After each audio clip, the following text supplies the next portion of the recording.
आता ठाण्यातून एक मोठी बातमी आहे। ठाण्यामध्ये वेगवेगळ्या विकास प्रकल्पांच्या नावाखाली अमाप आणि बेछूट वृक्षांची कत्तल होत असतानाच मुंब्रा आणि दिवा भागात देखील अंदाजे तब्बल 200 एकर जमिनीवर कचरा टाकून ती जमीन गुळंकृत करण्याचा प्रयत्न जवळपास यशस्वी झालाय। या भागात कांदळवन होतं, काही तलाव होते, पाणथळ जमीन होती, त्याचप्रमाणे एक समृद्ध असं पर्यावरणही होतं। पण गेल्या काही महिन्यात डंपरच्या साह्यानं इथे राडारोडा आणि कचरा टाकल्यानं हे सर्व पर्यावरण नष्ट झालंय।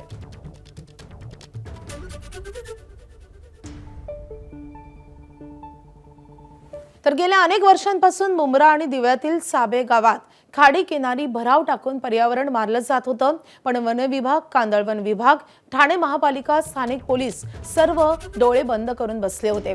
मात्र पर्यावरण अभ्यासक रोहित जोशी आणि वनशक्ती संस्थेचे संस्थापक स्टॅलिन दयानंद यांनी आवाज उठवला। हा भाग CRZ-1A आणि CRZ-1B म्हणजेच अतिसंवेदनशील असल्याचं त्यांनी निदर्शनास आणून दिलं। स्टॅलिन यांनी राष्ट्रीय हरित लवादाकडे पुराव्यांसह तक्रारही दाखल केली।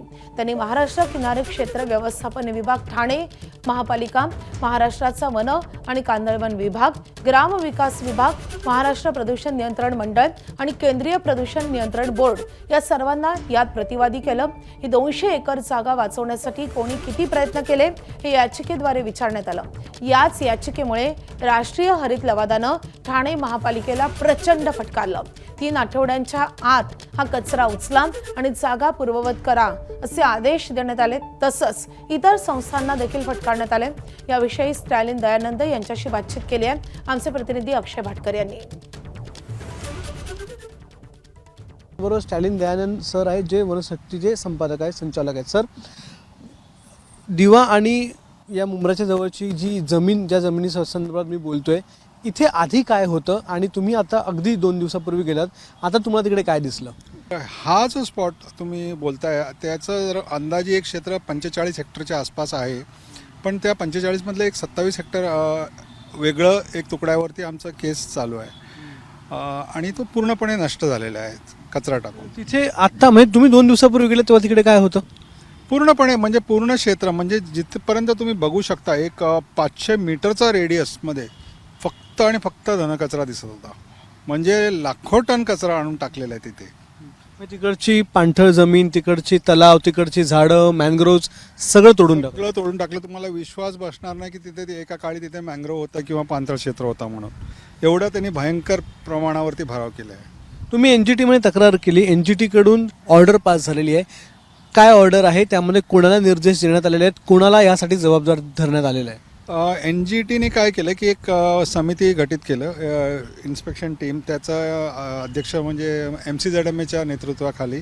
त्यामध्ये महाराष्ट्र प्रदूषण नियंत्रण मंडळ, वन विभाग आणि ठाणे मनपा सगळे अधिकारी एकत्र येऊन स्थळपाहणी करून अहवाल द्या म्हणून सांगितलं। ही स्थळपाहणी जी आहे ते गेल्या आठवड्यात झालं होतं।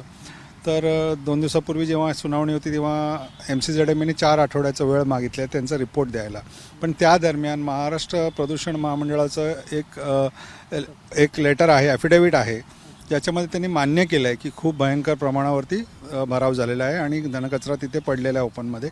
तर त्या आधारावरती कोर्टाने सांगितलं आहे की TMCने ते ताबडतोब उचलायचं आहे। 3 आठवड्याच्या आत त्या दुरुस्तीचं काम सुरू आणि पूर्ण पण झालं पाहिजे। क्षेत्र एवढं मोठं आहे की 3 आठवड्यात होणं अवघड आहे, पण निदान सुरू तरी होईल असा आमचा विश्वास आहे। TMCचं असं म्हणणं आहे की हा कचरा आमचा नाही आहे। TMC म्हणते की मुंबई महानगरपालिका आणून तिथे कचरा टाकते।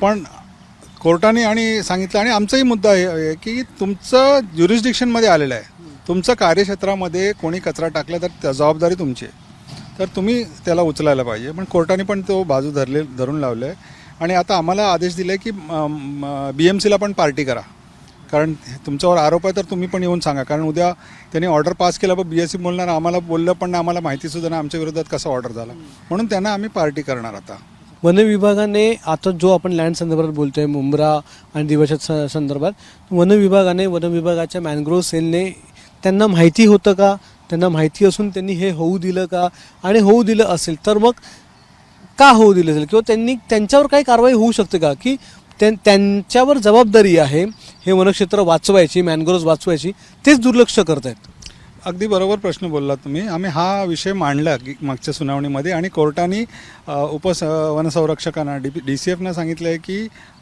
तुम्ही ॲफिडेव्हिट प्रतिज्ञापत्र दाखल करा की तुम्ही काय कारवाई केली आणि का ॲक्शन घेतलं किंवा नाही घेतलं, काय तुमचं रोल स्पष्ट करा म्हणून. आणि मेन म्हणजे काय, या सुनावणीमध्ये ते लोक येत नाही, वन विभागाचे प्रतिनिधी नसतो आणि वकिली नसतो, म्हणून त्यामुळे एक काय समजायचं आता तुम्हीच समजा. हां, पण आता ह्यांना उत्तर द्यावंच लागेल, कारण हे त्यांच्या निर्देशनामध्ये आम्ही आणून दिलं होतं. ते लोकांनी स्वतः ते म्हणतात की खाजगी जागा असल्यामुळे आम्ही ॲक्शन घेऊ शकत नाही आणि त्यांनीसुद्धा कलेक्टरला लिहून FIR करायला सांगितलं आहे. आता आज नाही, आता 2-3 दिवसापूर्वी आम्हाला समजलं की त्या स्पॉटवरती मल्टिपल FIRs आहेत. म्हणजे माणसाला भीती राहिलीच नाही. तुम्ही 10 FIR करा, आम्हाला पाहिजे ते आम्ही करणारच. आज एखादा FIR झाला तरी आपण जरा टेन्शनमध्ये येतो, जरा आपल्यावरती FIR आहे, यांना भीतीच नाही आहे. म्हणजे कोण आहे यांच्या मागे? कोणतरी मोठा राजकारणी त्यांना गॅरंटी दिलं आहे की आम्ही बसलो आहे, तुम्ही करा, आणि तो कोण असेल त्यांना बाहेर यावं लागेल. मध्ये ही भरणी का होतीये हे समजून घेणं गरजेचं आहे आणि त्याचं रिस्टोरेशन का होणार नाही त्याचं पाठचं कारणही तेच आहे. ते म्हणजे इथे जे अनधिकृत चाळी आणि झोपड्या ज्या फार मोठ्या प्रमाणावरती गेल्या काही वर्षांमध्ये बांधल्या गेलेल्या आहेत त्यांना रिहॅबिलिटेट करायचं, म्हणजे त्यांचं पुनर्वसन करायचं, या सबबीखाली इथे प्रधानमंत्री आवास योजनेचा घाट घातला गेलेला आहे. आणि जे संरक्षित क्षेत्र असतं CRZ त्याच्यामध्ये कुठल्याही प्रकारचं बांधकाम हे अदरवाईज करता येत नाही. त्यामुळे अशा प्रकारच्या कुठल्या तरी सेंट्रलवरून स्कीम्स आणायच्या आणि त्या नावाखाली हे क्षेत्र पुन्हा बांधकाम योग्य बनवायचं, हे सगळं जे आहे ते नेक्सस या पाठी भूमाफियांचं काम करतंय. ABP माझा, उघडा डोळे बघा नीट.